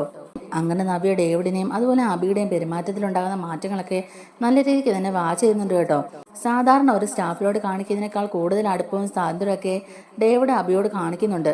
അത് മാത്രമല്ല അവൻ സ്റ്റാഫിനോട് വളരെ മോശമായ രീതിയിൽ പെരുമാറുമ്പോൾ പോലും അതൊക്കെ കണ്ടില്ല കേട്ടില്ല എന്നൊക്കെ വിട്ടുകളഞ്ഞ് അബിയെ സപ്പോർട്ട് ചെയ്ത് സംസാരിക്കുകയാണ് ഡേവിഡ് ചെയ്യാറുള്ളത്. എപ്പോഴും അബിയുടെ ക്യാബിൽ ഡേവിഡ് ഉണ്ടാകും. അബിയുമായിട്ട് ഓരോ കാര്യങ്ങൾ ഡിസ്കസ് ചെയ്യാനെന്നും പറഞ്ഞ് ഫുൾ ടൈം അബിയുടെ കൂടെ തന്നെ ഡേവിഡ് ഉണ്ട്. ഇതൊക്കെ കാണുമ്പോൾ നവ്യക്ക് ഭയങ്കര ദേഷ്യമാണ് കേട്ടോ വരുന്നത്. അങ്ങനെ ഒരു ദിവസം അബി ഓഫീസിൽ നിന്ന് തിരിച്ച് വീട്ടിലേക്ക് വരുമ്പോഴേക്കും നവ്യ ചോദിക്കുന്നുണ്ട്, എന്താടാ അബി, ഇപ്പം നിനക്ക് ഭയങ്കര തിരക്കായോ? നീ ഒരു കാരണമില്ലാതെ അവിടെയുള്ള സ്റ്റാഫുകളെയൊക്കെ പേടിപ്പിച്ച് നിർത്തിയാണെന്ന് കേട്ടല്ലോ. എന്തിനാ നീ അങ്ങനെയൊക്കെ ചെയ്യുന്നത്? നിന്നോട് ഞാൻ അവിടെ ജോയിൻ ചെയ്യുന്നതിന് മുമ്പ് തന്നെ പറഞ്ഞതല്ലേ, നീ കാരണം ആ കമ്പനിക്ക് ഒരു പേരുദോഷം ഉണ്ടാകാൻ പാടില്ല എന്ന്. ഡേവിഡ് സാറും നിന്നെ സപ്പോർട്ട് ചെയ്യുന്നതുകൊണ്ടാണോ വീണ്ടും നീ ഇങ്ങനെ തെറ്റുകൾ ആവർത്തിച്ചുകൊണ്ടിരിക്കുന്നതെന്നൊക്കെ തന്നെ ചോദിക്കുകയാണ് നവ്യ. അപ്പോൾ അബി പറയുന്നുണ്ട്, എൻ്റെ നവ്യെ, ഞാൻ ഇപ്പോൾ ഒരു മാനേജറല്ലേ, അവരൊക്കെ എൻ്റെ താഴെ ജോലി ചെയ്യുന്ന സ്റ്റാഫുകളല്ലേ, അവരെയൊക്കെ ഒന്ന് വരച്ച് വരൽ നിർത്തിയാൽ മാത്രമേ നമ്മൾ ഉദ്ദേശിക്കുന്ന പോലെ കമ്പനി നല്ല രീതിക്ക് റൺ ചെയ്യാൻ പറ്റുള്ളൂ. അവരൊക്കെ നമ്മൾ പറയുന്ന പോലെ കേട്ട് നല്ല രീതിക്ക് ജോലി ചെയ്യുള്ളൂ. അതുകൊണ്ടാണ് ഡേവിഡ് സാറും എന്നെ ഇക്കാര്യത്തിൽ സപ്പോർട്ട് ചെയ്യുന്നത്. ഇപ്പം എല്ലാം ഒന്ന് കുഴഞ്ഞു മറിഞ്ഞ് കിടക്കുക, എല്ലാം കറക്റ്റ് ഓർഡറിലാക്കാനൊക്കെ വേണ്ടിയിട്ട് ഡേവിഡ് സാർ എന്നോട് സഹായം ചോദിച്ചേക്കുക. അതിൻ്റെ ഒരു തുടക്കം മാത്രമായത്. അവിടെയുള്ള സ്റ്റാഫുകൾക്കൊക്കെ ഇച്ചിരി സ്വാതന്ത്ര്യം കൊടുത്തുകൊണ്ടേ അവർ ജോലിയൊന്നും വേണ്ടത്ര കാര്യമായിട്ട് ചെയ്യുന്നില്ല. അതുകൊണ്ടാണ് ഞാൻ അവരെയൊക്കെ ഒന്ന് പിടിച്ചത്. അതുകൊണ്ട് ഇപ്പം എന്താ, അവരൊക്കെ അവരുടെ ജോലികൾ നല്ല മാന്യമായിട്ട് പറഞ്ഞ സമയത്ത് തന്നെ ചെയ്ത് തീർക്കുന്നില്ലേ. അതൊരു നല്ല കാര്യമായിട്ട് ഡേവിഡ് സാർ എന്നെ അഭിനന്ദിക്കുകയും ചെയ്തെന്നൊക്കെ അബി പറയുന്നുണ്ട്. അത് പിന്നെ അബി, നീ അവിടെ മാനേജറായിട്ട് ജോയിൻ ചെയ്യുന്നതിന് മുമ്പ് മുതലേ അവിടെ ജോലി ചെയ്യുന്നവരല്ലേ അവിടുത്തെ സ്റ്റാഫുകൾ. അപ്പോൾ അവരെയൊക്കെ നീ ഇങ്ങനെ വരച്ച് വരലിൽ നിർത്താൻ നോക്കുന്നത് അവർക്ക് ചിലപ്പോൾ ഇഷ്ടപ്പെട്ടൊന്നും വരില്ല. എല്ലാവരും നിനക്കെതിരെ തിരിഞ്ഞാൽ നിനക്ക് ആ ജോലി നഷ്ടമായാലോ എന്നൊക്കെയുള്ളൊരു പേടി എനിക്കുണ്ട്. അതുകൊണ്ട് ഞാൻ പറഞ്ഞാന്നൊക്കെ നവ്യ പറയുകയാണ്. അപ്പം അഭി പറയുന്നുണ്ട്, എൻ്റെ നവ്യയെ, നീ വിചാരിക്കുന്ന പോലെ അല്ല ഡേവിഡ് സാറും ഞാനും തമ്മിലുള്ള അടുപ്പം. ഇനി ഇതിൻ്റെ പേരിൽ ആരൊക്കെ എനിക്കെതിരെ കംപ്ലൈൻറ്റ് ചെയ്താലും അതൊന്നും ഡേവിഡ് സാർ കണ്ട ഭാവം പോലും നടിക്കുകയില്ല. ഡേവിഡ് സാർ എന്നെ സപ്പോർട്ട് ചെയ്തേ സംസാരിക്കുകയുള്ളൂ. അല്ലെങ്കിൽ നീ നോക്കിക്കോ, ഇതുപോലെ സ്റ്റാഫുകൾക്കിടയിൽ ഒരു അടക്കം പറച്ചിലൊക്കെ ഉണ്ടെന്നുള്ളത് എനിക്ക് അറിയാമായിരുന്നു. അപ്പോൾ ഡേവിഡ് സാർ തന്നെയാണ് എന്നോട് പറഞ്ഞത് അവർക്കൊക്കെ ഇച്ചിരി സ്വാതന്ത്ര്യം കൂടിപ്പോയി അവരെയൊക്കെ ഒന്ന് പിടിക്കണമെന്ന്. അത് മാത്രമല്ല നവ്യയെ, അവിടെയുള്ള സ്റ്റാഫുകളൊന്നും വലിയ റെസ്പെക്റ്റ് ഇല്ലാതെ എന്നോട് സംസാരിക്കാൻ പെരുമാറുകയൊക്കെ ചെയ്യുന്നത്. അപ്പോൾ പിന്നെ അവരോട് ഞാൻ ഇത്ര മര്യാദ കാണിച്ചാൽ പോരെ എന്നിങ്ങനെ ചോദിക്കുമ്പോഴേക്കും നവ്യ പറയുന്നുണ്ട്, അബി നീ നിന്റെ ശരിക്കുള്ള സ്വഭാവം അവിടെ എടുക്കരുത്. ഞാൻ നിന്നോട് പ്രത്യേകം പറഞ്ഞതല്ലേ നിന്റെ എടുത്തു ചാടിയുള്ള ഈ സ്വഭാവമൊക്കെ നീ അവസാനിപ്പിക്കണമെന്ന്. അവിടെ ചെന്ന് 2 ആഴ്ച കഴിയുന്നതിന് മുമ്പ് നീ അവിടെയുള്ള സ്റ്റാഫുകളെയൊക്കെ മര്യാദ പഠിപ്പിക്കാനാണ് പോയത്. ഉള്ള ജോലി നഷ്ടമായാലുള്ള അവസ്ഥ നിനക്ക് അറിയാമല്ലോ. അതുകൊണ്ട് കിട്ടിയ ജോലി വലിയ അല്ലലും തല്ലലും ഇല്ലാതെ കൊണ്ടുപോകാൻ നീ നോക്ക്. നീ അവിടെ സ്ഥിരമായതിനു ശേഷം മാത്രം നീ ഇങ്ങനെയുള്ള കാര്യങ്ങൾക്ക് ഇറങ്ങി തിരിച്ചാൽ പോരെ. ഇപ്പോൾ ഡേവിഡ് സാർ പറയുന്ന കാര്യങ്ങളൊക്കെ കേട്ട് അതുപോലെ അവിടെ വർക്ക് ചെയ്താൽ പോരെന്നൊക്കെ തന്നെ നവ്യ ചോദിക്കുന്നുണ്ടെങ്കിലും അഭി ഭയങ്കര അഹങ്കാരത്തോടെ എല്ലാ അധികാരവും തൻ്റെ കയ്യിലാണെന്നുള്ള മട്ടിലാണ് നവ്യയോട് സംസാരിക്കുന്നതും. അത് നവ്യക്ക് തീരെ പിടിക്കുന്നില്ല കേട്ടോ. ഇച്ചിരി അധികാരവും ഇച്ചിരി കാശുമൊക്കെ കയ്യിൽ വന്നപ്പോഴേക്കും അബിയുടെ സ്വഭാവം മാറി മറിയുന്നത് നവ്യക്ക് മനസ്സിലാവുന്നുണ്ട്. ഇത്രയും നാളും നവ്യയോട് സംസാരിച്ച ആ ഒരു രീതിയിലല്ല അബി ഇപ്പം സംസാരിക്കുന്നത്. അബിയുടെ സംസാരത്തിൽ ഇപ്പം നല്ല അഹങ്കാരമുണ്ട്. ജോലി പോകുന്ന രീതിയിലുള്ള ഒരു പ്രവർത്തനം നിന്റെ ഭാഗത്തുനിന്ന് ഉണ്ടാകാൻ പാടില്ല എന്നൊക്കെ ദേഷ്യപ്പെട്ട് പറഞ്ഞിട്ട് തന്നെ നവ്യ റൂമിലേക്ക് കയറി പോകുന്നുണ്ട്. ഈ സമയത്ത് നവ്യ പറഞ്ഞ കാര്യങ്ങളെല്ലാം ഒരു ചെവി കൂടെ കേട്ട് മറ്റേ ചെവി കൂടെ കളയുകയാണ് അബി ചെയ്തത്. കാരണം ഇനി അബിയുടെ ജീവിതത്തിൽ അവളെ കൊണ്ട് ഒരു ആവശ്യമില്ല എന്നൊക്കെ അബി മനസ്സിൽ തന്നെ ഇങ്ങനെ ചിന്തിക്കുകയാണ്. ഇതിനോടകം തന്നെ AN ജ്വല്ലറിൽ നടക്കുന്ന എല്ലാ കാര്യങ്ങളും ഡേവിഡ് അബിയെ ബോധിപ്പിച്ചിട്ടുണ്ടായിരുന്നു. അതായത് ഡ്യൂപ്ലിക്കേറ്റ് ഡയമണ്ട് വരുന്ന കാര്യങ്ങളും കള്ളക്കടത്ത് സ്വർണം കൊണ്ടുവന്ന് ആഭരണങ്ങളാക്കി AN ജ്വല്ലറി വഴി വിൽക്കുന്നതും അതുപോലെ വിത്തൗട്ട് ബില്ലിൽ സ്വർണം വിൽക്കുന്നതും സ്വർണത്തിൽ മായം ചേർക്കുന്നതും അങ്ങനെയുള്ള പല കാര്യങ്ങളും ഇതിനോടകം തന്നെ ഡേവിഡ് അബിയെ അറിയിച്ചിട്ടുണ്ട്. കാരണം ഇപ്പോൾ ഒരു മാനേജറുടെ കസേരയിൽ അബി ഇരിക്കുന്നുണ്ടല്ലോ. അപ്പം അവിടുത്തെ മാനേജർ എന്ന നിലയ്ക്ക് അബിയെ കൂടി കാര്യങ്ങളെല്ലാം അറിയിക്കേണ്ടത് ഡേവിഡിന്റെ കടമയാണല്ലോ. അതുകൊണ്ട് തന്നെ അവിടെ നടക്കുന്ന എല്ലാ ഡീലിങ്ങുകളും അബിയെ അറിയിക്കുന്നുണ്ട്. അങ്ങനെ കുറച്ചധികം ക്വാളിറ്റി ഇല്ലാത്ത ഡയമണ്ട്സും ഡ്യൂപ്ലിക്കേറ്റ് ഡയമണ്ട്സും ഒക്കെ വരുന്നുണ്ടെന്നുള്ള വിവരം ഡേവിഡ് അബിയെ അറിയിക്കുന്നുണ്ട്. എന്നാൽ അബിക്ക് ഇതൊന്നും കേട്ടിട്ട് വലിയ പുത്തരിയായിട്ട് തന്നെ തോന്നുന്നില്ല കേട്ടോ. കാരണം അബി നേരത്തെ മൂർത്തിസ് ജ്വല്ലറിയിലേക്ക് കള്ളക്കടത്ത് സ്വർണം കൊണ്ടുവന്നതിന് പിന്നിലും ഡേവിഡ് ആയിരുന്നല്ലോ. ഡേവിഡ് ഏർപ്പാട് ചെയ്ത ആളുകളിൽ നിന്നാണ് മൂർത്തിസ് ജ്വല്ലറിയിലേക്ക് അബി കള്ളക്കടത്ത് സ്വർണം കൊണ്ടുവന്നത്. അതൊന്ന് നന്ദു കൈയോട് പിടികൂടുകയും അതിന് പിന്നിൽ കേസായി വഴക്കായി പിന്നെ ലോക്കപ്പിൽ കിടക്കേണ്ട അവസ്ഥ ഒരു അബിക്ക് ഉണ്ടായല്ലോ. അപ്പോൾ അതിനൊക്കെ ഒരു തിരിച്ചടി കൊടുക്കാനായിട്ട് AN ജ്വല്ലറിയുടെ കൂടെ നല്ല ശക്തിക്ക് തന്നെ നിൽക്കുകയാണ് കേട്ടോ അബി. ഈ ഡയമണ്ട് കാര്യങ്ങളൊക്കെ വിളിച്ച് പറഞ്ഞപ്പോഴേക്കും ഡേവിഡിൻ്റെ അടുത്ത് പറയുന്നുണ്ട്, സാർ ഒന്നും കൊണ്ടും പേടിക്കണ്ട, ആ കാര്യങ്ങളൊക്കെ ഞാൻ നല്ല ഭംഗിയായിട്ട് നോക്കിക്കോളാം, എല്ലാം ഞാൻ തന്നെ കൈകാര്യം ചെയ്തോളാം, അതിനൊക്കെ എനിക്ക് വേറെ ആൾക്കാരുണ്ടെന്നൊക്കെ പറയുകയാണ് ഡേവിഡിൻ്റെ അടുത്ത് അബി. അങ്ങനെ ആ ഡ്യൂപ്ലിക്കേറ്റ് ഡയമണ്ടും ക്വാളിറ്റി കുറഞ്ഞ ഡയമണ്ടും ഒക്കെ കൊണ്ടുവന്ന് ഡയമണ്ട് ആഭരണങ്ങളാക്കി വിൽക്കാനാണ് പ്ലാൻ ഇടുന്നത് ഡേവിഡും അതുപോലെ അബിയും കൂടി. അങ്ങനെ അതുവഴി കോടിക്കണക്കിന് രൂപയുടെ ലാഭം നമ്മുടെ കമ്പനിക്ക് ഉണ്ടാകുമെന്നും അതിൻ്റെയൊക്കെ നേട്ടം അബിക്കും ഉണ്ടാകുമെന്ന് ഡേവിഡ് പറയുന്നുണ്ട്. അപ്പോൾ അബിയുടെ മനസ്സിൽ അതൊന്നുമല്ല, എല്ലാം വെട്ടിപ്പിടിച്ചെടുക്കാനുള്ള ഒരു ആക്രാന്ത സ്വഭാവമാണല്ലോ അബിയുടേത്. എന്നാൽ ഇതിൻ്റെയൊക്കെ അവസാനം എല്ലാം എൻ്റെ കയ്യിലായിരിക്കും എന്നൊക്കെ അബി ഇങ്ങനെ മനസ്സിൽ വിചാരിക്കുകയാണ്. അങ്ങനെ ഡേവിഡും അബിയും കൂടി ഈ ഡയമണ്ടിന്റെ കാര്യങ്ങൾ സംസാരിക്കുന്നെല്ലാം നവ്യ കേൾക്കാൻ ഇടയാവുകയാണ്. അബിയും നവ്യയും കൂടെ സംസാരിച്ചതിന് ശേഷമാണല്ലോ അബിക്ക് ഒരു ഫോൺ കോൾ വന്നത്. അപ്പോൾ അബി ആരോടാണ് സംസാരിക്കുന്നത് അറിയാനായിട്ട് തന്നെ നവ്യ അവിടെ മറന്നു നിൽക്കുന്നുണ്ടായിരുന്നു. ഡ്യൂപ്ലിക്കേറ്റ് ഡയമണ്ടും അതുപോലെ ക്വാളിറ്റി കുറഞ്ഞ ഡയമണ്ടും ഒക്കെ വരുന്നുണ്ടെന്നുള്ള വിവരം ഡേവിഡ് അബിയെ വിളിച്ച് അറിയിക്കുന്നത് നവ്യ കേൾക്കുന്നുണ്ട്. നവ്യ ഇത് അറിഞ്ഞിട്ടും അബിയോട് ഇതൊന്നും തന്നെ ചോദിക്കാൻ കൂട്ടാക്കുന്നില്ല. മറിച്ച് അബിക്കിട്ടൊരു പണി കൊടുക്കാനായിട്ട് തന്നെ നവ്യ തീരുമാനിക്കുകയാണ് കേട്ടോ. അങ്ങനെ നവ്യയുടെ ആ ഒരു സുഹൃത്തിനെ വിളിച്ചിട്ട് ഈ കാര്യങ്ങളെല്ലാം അറിയിക്കുന്നുണ്ട്. നാളെ AN ജ്വല്ലറിയിൽ ഇങ്ങനൊരു സംഭവം നടക്കാൻ പോവുകയാണെന്നുള്ളത് നീ വിളിച്ചിട്ട് നന്ദുവിനോട് പറയണമെന്നും പറയുകയാണ് നവ്യ. അപ്പോൾ ആ സുഹൃത്ത് പറയുന്നുണ്ട്, നിനക്ക് തന്നെ നേരിട്ട് വിളിച്ച് പറഞ്ഞാൽ എന്താന്ന്, ഞാനാണ് ഈ വിവരങ്ങളൊക്കെ ചോർത്തി തരുന്നുള്ളത് അവരറിയണ്ട, എന്തായാലും തൽക്കാലം ഇത് നടക്കട്ടെ, ഇങ്ങനെയുള്ള ചെറിയ ചെറിയ ഡോസുകളൊക്കെ അവർക്ക് കിട്ടട്ടെ. ഞാൻ നിന്നോട് പറഞ്ഞല്ലോ ഇതിന്റെ പിന്നിൽ വമ്പൻ സ്രാവുകളുണ്ട്, അവരാരാന്നുള്ളത് എനിക്ക് കണ്ടുപിടിക്കണം. അബിയെ ഇങ്ങനെ സംരക്ഷിച്ച് നിർത്തുന്ന ആരാന്നൊക്കെയുള്ളത് എനിക്ക് കണ്ടുപിടിക്കണം. അതുപോലെ AN ജ്വല്ലറിയുടെ യഥാർത്ഥ ഓണർ ഈ പറയുന്ന ഡേവിഡല്ല, ഡേവിഡിന്റെയും പിന്നിൽ ആരോ ഉണ്ട്. അയാൾ മറിഞ്ഞിരുന്നോണ്ട് ഡേവിഡിനെ ഉപയോഗിച്ച കാര്യങ്ങളൊക്കെ കൈകാര്യം ചെയ്യുന്നത്. അതുകൊണ്ട് ആ മറിഞ്ഞിരിക്കുന്ന ആളെ നമുക്ക് പുറത്തു കൊണ്ടുവരണം. അതിനുവേണ്ടി ഞാൻ ഇങ്ങനെ അഭിനയിച്ചേ പറ്റുള്ളൂ. എന്തായാലും തൽക്കാലം ഈ വിവരം നീ നന്ദുവിനെ അറിയിക്കുക. നന്ദു ഇടപെട്ട് ആ ഡയമണ്ട്സ് ഒക്കെ കൈയോട് പിടികൂടട്ടെ. അബിയെ രക്ഷിക്കാൻ എന്തായാലും ആ ഡേവിഡ് ഉണ്ടാകും. അതുപോലെ ഇവര് മൂർത്തിസ് ജ്വല്ലറിയെ കരിവാരി തേക്കാൻ ചെയ്യുന്ന ഓരോ പ്ലാനുകളും എനിക്ക് പൊളിച്ചെടുക്കണം. അബി എന്നെ ചതിക്കുകയാണെന്ന് അറിഞ്ഞിട്ടും എൻ്റെ ജീവിതം സുരക്ഷിതമായിട്ട് പോകണമെന്ന് ആഗ്രഹിച്ച ഒരുപാട് പേര് എനിക്ക് ചുറ്റുമുണ്ട്. അവരോടൊക്കെ ഞാൻ ഒരുപാട് മോശമായിട്ടാണ് സംസാരിക്കുകയും പെരുമാറുകയൊക്കെ ചെയ്തിട്ടുള്ളത്. അതുകൊണ്ട് അവരെയൊക്കെ തകർക്കാൻ ഇവരെന്തെങ്കിലും പ്ലാനുകൾ ചെയ്തിട്ടുണ്ടെങ്കിൽ അതെല്ലാം ഞാൻ തകർക്കും. അവസാനം അങ്ങനെ ഇതിൻ്റെയൊക്കെ യഥാർത്ഥ ഓണറായ ആ മറഞ്ഞിരിക്കുന്ന ആളെ ഞാൻ പുറത്ത് കൊണ്ടുവരിക തന്നെ ചെയ്യും. അന്ന് എയും ജ്വല്ലറിയുടെ അവസാനമായിരിക്കും. അബിയും ആ മറിഞ്ഞിരിക്കുന്ന ആളും തമ്മിൽ എന്തോ ഒരു ബന്ധമുണ്ട്. അതെന്താണെന്ന് എനിക്ക് കണ്ടുപിടിച്ചേ പറ്റുള്ളൂ. അന്നത് കണ്ടുപിടിക്കുന്ന ദിവസം അബിയും ഞാനും തമ്മിലുള്ള എല്ലാ ബന്ധവും ഞാൻ ഉപേക്ഷിക്കും. പിന്നെ ഞാൻ മുഖം നോക്കാതെ എൻ്റെ നിലപാട് അറിയിച്ചിരിക്കും എന്നൊക്കെ തന്നെ നവ്യ പറയുന്നുണ്ട്. അങ്ങനെ നവ്യയുടെ നിർദ്ദേശപ്രകാരം തന്നെ ആ സുഹൃത്ത് നന്ദുവിനെ വിളിച്ച് കാര്യം അറിയിക്കുന്നുണ്ട്. പിറ്റേ ദിവസം എയും ജ്വല്ലറിയിൽ നന്ദുവും കൂട്ടരും കൂടി ഒരു മുന്നിൽ പരിശോധന നടത്തുകയും ഡ്യൂപ്ലിക്കേറ്റ് ഡയമണ്ട്സും ക്വാളിറ്റി ഇല്ലാത്ത ഡയമണ്ട്സും ഒക്കെ കണ്ടെടുക്കുകയും ചെയ്യുന്നുണ്ട്. അങ്ങനെ ഇത്രയും നാളും വിറ്റഴിച്ചത് ഡ്യൂപ്ലിക്കേറ്റ് ഡയമണ്ട്സ് ആണെന്നും അതുവഴി കസ്റ്റമേഴ്സിനൊക്കെ വഞ്ചിക്കുകയായിരുന്നു എന്നൊക്കെ പറഞ്ഞുകൊണ്ട് എയും ജ്വല്ലറിയുടെ മേലെ ഒരു കേസ് തന്നെ ഫയൽ ചെയ്യുന്നുണ്ട്. കേസ് ഫയൽ ചെയ്തെങ്കിലും അതിൽ നിന്നൊക്കെ നിസ്സാരമായിട്ട് ഓടിപ്പോരാൻ അവരെ മാക്സിമം ശ്രമിക്കുന്നുണ്ട് കേട്ടോ. എങ്കിലും ഈ ഡയമണ്ടിന്റെ കാര്യം എങ്ങനെയാണ് ലീക്കൗട്ട് ആയതെന്ന് അവരെത്ര ആലോചിച്ചിട്ടും അവർക്ക് മനസ്സിലാവുന്നില്ല. എന്തായാലും അവരെ പിടിവിടാതെ പിന്തുടർന്ന് തന്നെ നമ്മുടെ നവ്യ കൂടെയുണ്ട്. അങ്ങനെ ഇത്രയും നാളും തന്നെ ചതിച്ച അബിയെ വെറുതെ വിടാനാവില്ലെന്നും അവന് തക്കതായ ശിക്ഷ മേടിച്ചു കൊടുക്കുമെന്നും അവൻ ഇക്കാര്യത്തിൽ സഹായിച്ച എല്ലാവരെയും താൻ പാഠം പഠിപ്പിക്കുമെന്നൊക്കെ നവ്യ തീരുമാനിക്കുന്നുണ്ട്. അതുപോലെ തന്നെ അനന്തപുരിയുമായിട്ട് ഇവർക്ക് എന്ത് ശത്രുതയാണെങ്കിലും അതെല്ലാം കണ്ടുപിടിച്ച് മൂർത്തി മുത്തശ്ശനെയും അതുപോലെ ആദർശേട്ടനെയും നവ്യൊക്കെ ഈ കാര്യത്തിൽ അവരറിയാതെ തന്നെ അവരെ സഹായിക്കുകയും ചെയ്യുമെന്നൊക്കെ നവ്യ തീരുമാനിക്കുകയാണ്. നമ്മുടെ വീഡിയോ ഇഷ്ടമായിട്ടുണ്ടെങ്കിൽ ലൈക്ക് ചെയ്യാനും നമ്മുടെ ചാനൽ കൂടി ഒന്ന് സബ്സ്ക്രൈബ് ചെയ്ത് സപ്പോർട്ട് ചെയ്യാനും മറക്കല്ലേ. താങ്ക്